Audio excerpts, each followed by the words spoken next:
হরে কৃষ্ণ। আজকের এ পর্বে আমরা বিশেষ কিছু শুভ লক্ষণ অথবা শুভ সংকেত প্রসঙ্গে জানার চেষ্টা করব।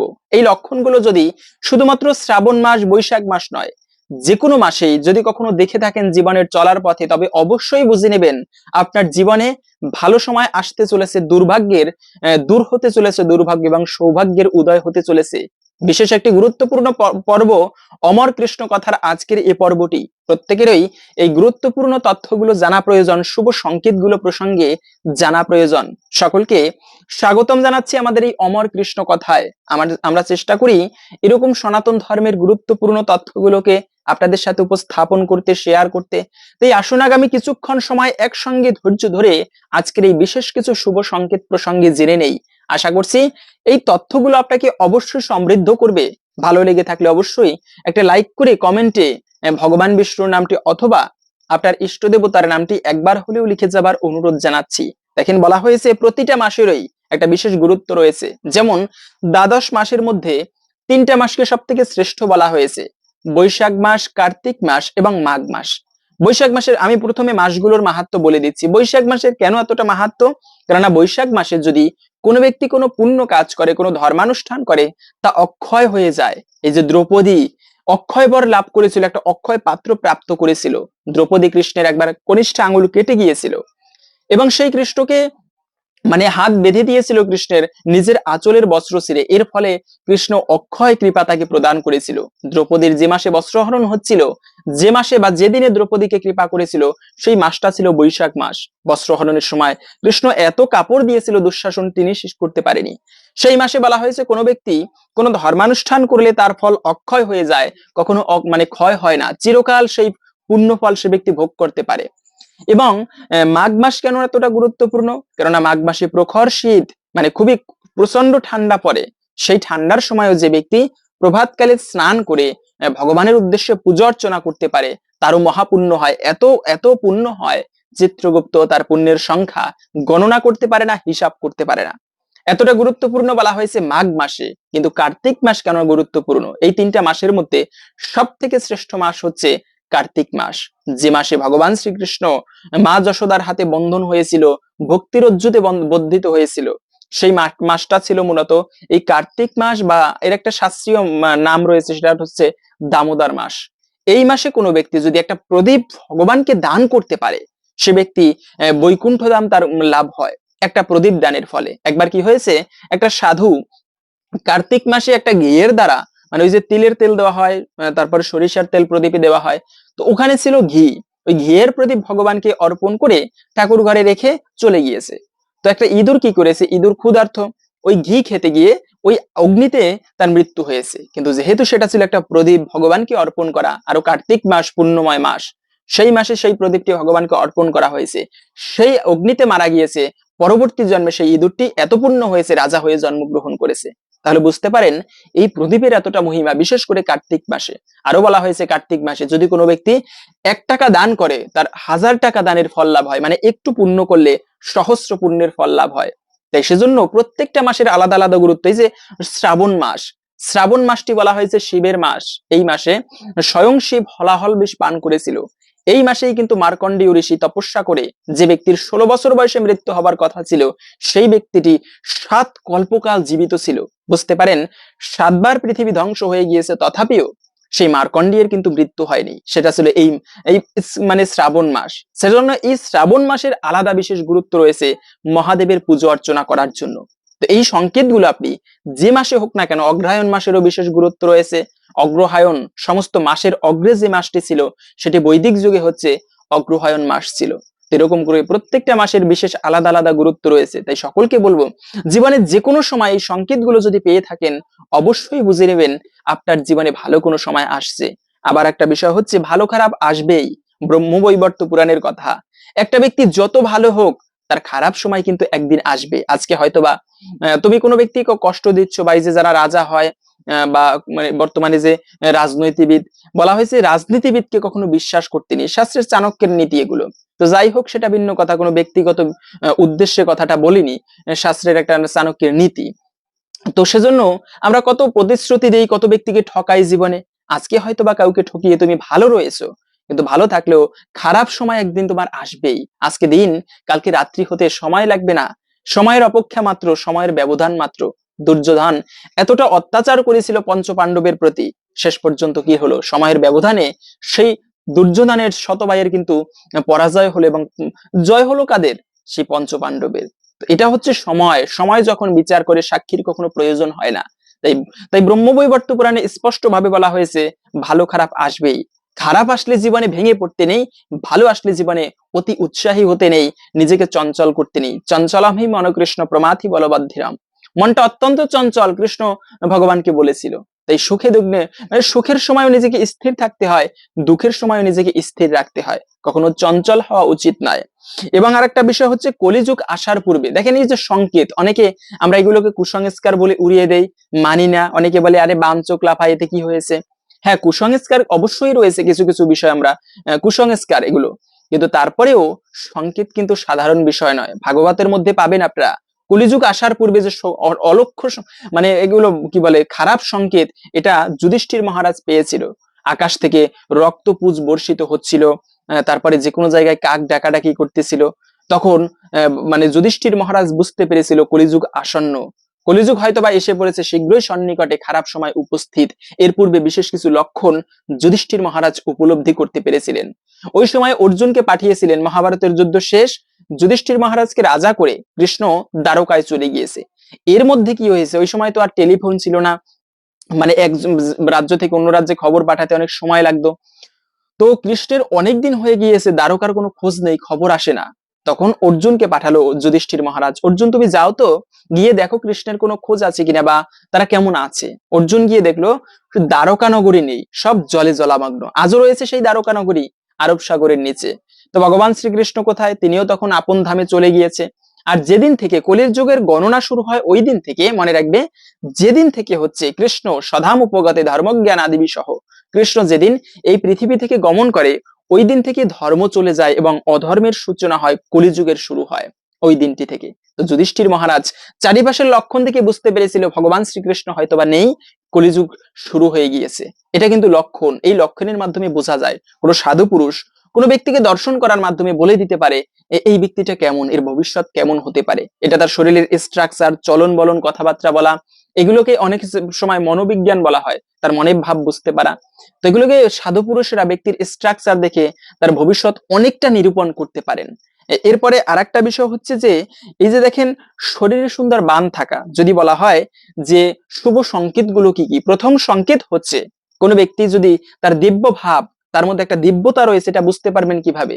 কোন ব্যক্তির শরীরে যদি সুন্দর বান থাকে, হয়তোবা ব্যক্তির শরীরটা ততটা মোটা নয়, হৃষ্টপুষ্ট নয়, কিন্তু ক্ষীণ হলেও শরীরে সুন্দর একটা গ্লো রয়েছে, সুন্দর একটা বান রয়েছে, শাস্ত্রের ভাষায় এটা কি বান বলে। এই পুরুষকে, মহাপুরুষ সাধু পুরুষদের দেখলেই দেখবেন তাদের মধ্যে অন্যরকম একটা দিব্যতা কাজ করে, ভিতর থেকে একটা দীপ্তিমান, দেখলে মনে হয় যেন সূর্যের মতো একটা আভা তাদের মধ্যে কাজ করে, একটা শক্তি কাজ করে।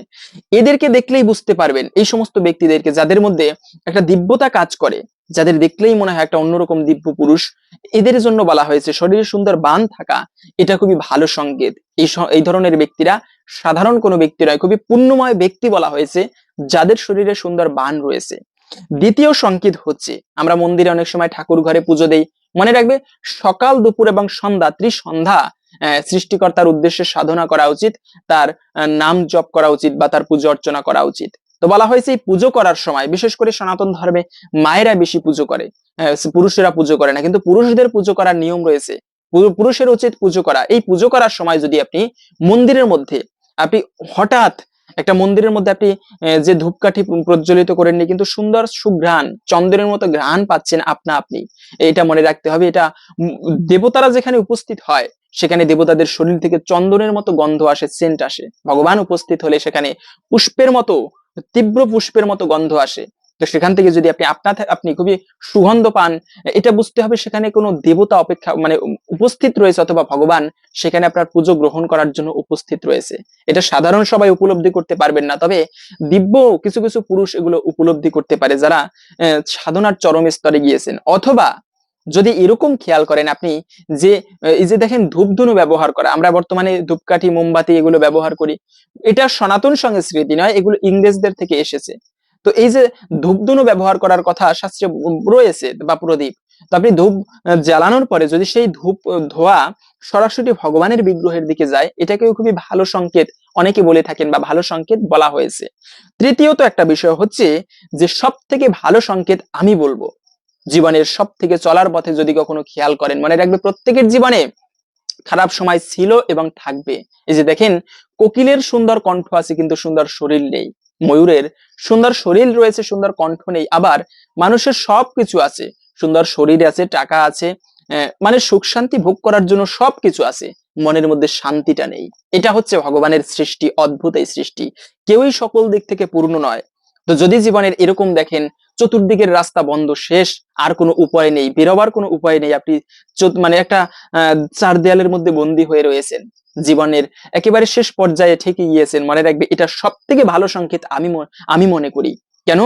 আজকে রাত্রি কালকে যে দিন হবে না, এটা কে বলেছে তোমাকে? ভালো সময় অপেক্ষা করছে তোমার জন্য।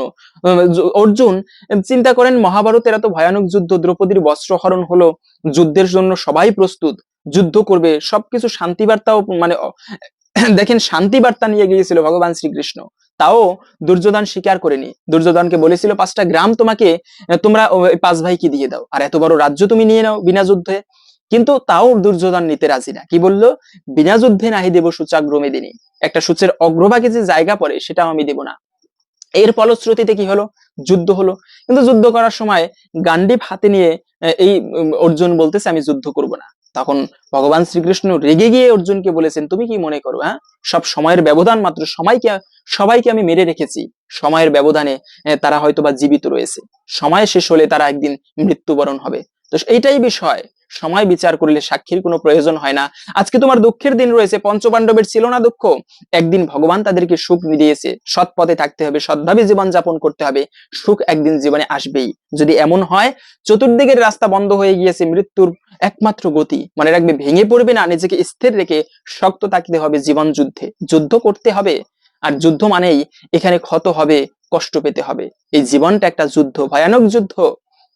তো এরপরের সংকেত হচ্ছে খারাপ বা বাজে কাজে মন না থাকা, এটা আর একটা ভালো বিষয় আমি মনে করি। আপনি খারাপ, আপনার বন্ধুরা খারাপ কাজের জন্য আপনাকে আহ্বান করেছে বা ডেকেছে, যে বন্ধু চল অপরের গাছের তাল চুরি করব, বা অপরের গাছের আপনি আম চুরি করব, তা আপনি সেই চুরি করতে গেলেনও হয়তো বা বন্ধুদের পাল্লায় পড়ে, কিন্তু গিয়ে মনে মনে বিচার করে নেন আরে এই কাজটা করা উচিত নয়, এবং সেখান থেকে বিরত হয়ে আসলেন। এই যে একটা ভালো মানসিকতা, হয়তো আপনাকে খারাপ নেশা করতে ডেকেছে, আপনি সেখান থেকে বিরত হলেন, এই যে একটা সুন্দর মানসিকতা, এটা ভালো আমি মনে করি। কেন? এর ফলশ্রুতিতে আপনি ভালো সেই জায়গাটা থেকে বিরত হলেন, এবং এর মাধ্যমেও জীবনে ভালো সময় আসে, এটাও খুবই ভালো একটা সংকেত। খারাপ কিছুতে মন না থাকা, খারাপ বন্ধুদের প্রতি মন না থাকা, খুবই ভালো সংকেত এটা। তৃতীয়ত হচ্ছে ঈশ্বরের প্রতি ভক্তি। বর্তমানে আমরা এমন যুগের মধ্য দিয়ে যাচ্ছি, এই যুগে মুখের মধ্যে যতই বলি আরে সৃষ্টিকর্তা ছাড়া কিছু হয় না, ভগবানের কৃপায় এত কিছু হচ্ছে, ভিতরে ভিতরে আমরাও কার্যগুলো করি এমন যে ঈশ্বরের প্রতি আমাদের ভক্তি নেই। এই যুগের মধ্যে টেকনোলজির ডেভেলপমেন্ট হচ্ছে, মানুষ উন্নত জীবন যাপন করতেছে, সুখের আরো সুখ, মানে সুখ পাওয়ার জন্য এত কিছু তৈরি হচ্ছে, কিন্তু ঈশ্বরের প্রতি ভক্তিটা মানুষের দিন দিন কমে বই কি বাড়ে না। কিন্তু তাই প্রত্যেককে বলবো, এই এত এত চরম আপনি ভালো রয়েছেন, ওই সময়ের মধ্যেও যদি সৃষ্টিকর্তার প্রতি কৃতজ্ঞতা আসে, ভগবানের প্রতি যদি কৃতজ্ঞতা আসে, ভগবানকে বেশি বেশি স্মরণ হয়, দুঃখের মধ্যেও ভগবানকে স্মরণ হয়, এটা খুবই ভালো সংকেত, আপনার জীবনে ভালো সময় থাকবেই। সেজন্য বলবো জীবনে ঈশ্বরের প্রতি ভক্তি বৃদ্ধি হওয়া খুবই শুভ সংকেত বলা হয়েছে, খুবই গুরুত্বপূর্ণ সংকেত বলা হয়েছে। তৃতীয়ত হচ্ছে আরেকটা বিষয় হচ্ছে হঠাৎ মনে আনন্দ থাকা। কোথাও বসে রয়েছেন, দেখবেন কিছু কিছু সময় নিজে উপলব্ধি করবেন হঠাৎ ভিতর থেকে একটা দিব্য আনন্দ উপলব্ধিত হচ্ছে, খুবই শুভ সংকেত বলা হয়েছে। হঠাৎ আনন্দ হওয়া দৈব কিছু শীঘ্রই আপনার লাভ করতে চলেছেন। আপনার মনের মধ্যে প্রশান্তি, সৃষ্টিকর্তা যা দিয়েছে তাই নিয়ে যদি সন্তুষ্ট থাকতে পারেন, আপনি প্রকৃত সুখী। এই সংকেতগুলো কি জন্য বলতেছি? কেননা জীবনে সুখী হবার জন্য। আর সেই ব্যক্তি সুখী যিনি ভগবান যা দিয়েছে তাই নিয়ে তৃপ্তি পেয়েছেন, তাই নিয়ে আপনি সন্তুষ্ট রয়েছেন, সেই ব্যক্তি হচ্ছে প্রকৃত সুখী। শাস্ত্রে তাকেই সুখী বলে বর্ণনা করা হয়েছে, এবং বলা হয়েছে ডান চোখ। হ্যাঁ, এটা একটা বিষয় যে অনেকে এটাকে মানেন না।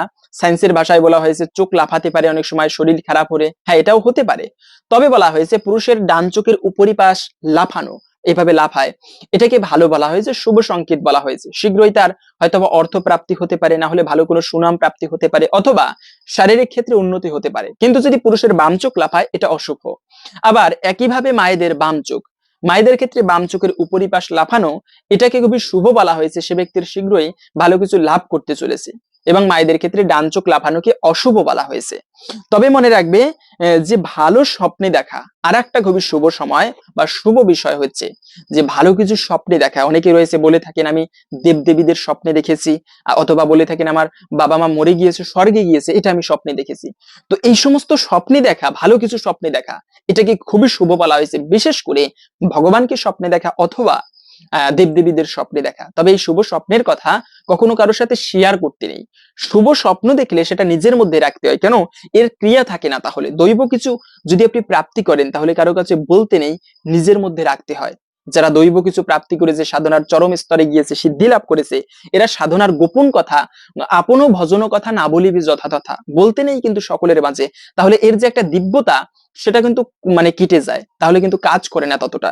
তো এই শুভ স্বপ্নের কথা, ভালো কিছু শুভ স্বপ্ন, এগুলোও ভালো বার্তা বহন করে। এবং সবশেষে একটা অশুভ সংকেতের কথা বলে দিচ্ছি, মনে রাখবে, জীবনে যদি অহংকার আসে, এটা সব থেকে বাজে একটা বিষয়। অহংকার পতনের মূল, এটা আমরা জানি, কিন্তু বাস্তবিকভাবে উপলব্ধি করা খুবই গুরুত্বপূর্ণ বিষয়। ভগবান অহংকারীকে কখনো কৃপা করে না, যত বড় ব্যক্তি হোক। যদি জীবনে আমি হয়তোবা বলতে পারি আরে অহংকার করবে না, অহংকার, কিন্তু আমার নিজের মধ্যেই অহংকার না। কোনো ব্যক্তি দেখলে, হতে পারে সে ভিখারি, তাকেও সম্মান করো। কোনো ব্যক্তি যেন তোমার মাধ্যমে কষ্ট, এমন কোনো আচরণ করবে না যার মাধ্যমে অন্য কোনো ব্যক্তি কষ্ট পায়। এর ফলে কিন্তু যত ভালো ব্যক্তি হোক, একদিন পতন তার আসবেই। একটা গরিবের নিঃশ্বাস, গরিব কেন, একটা কষ্ট যদি আমার মাধ্যমে কোনো ব্যক্তি কষ্ট পায়, তার যে একটা নিঃশ্বাস, ওই নিঃশ্বাসই একদিন আমার জীবনে দুর্ভাগ্য নিয়ে আসবে। তাই বলবো, কখনো আর একটা বিষয় হচ্ছে, এই কখনো কারো জীবনে কষ্ট তো দিবে না, এটা খারাপ বিষয়।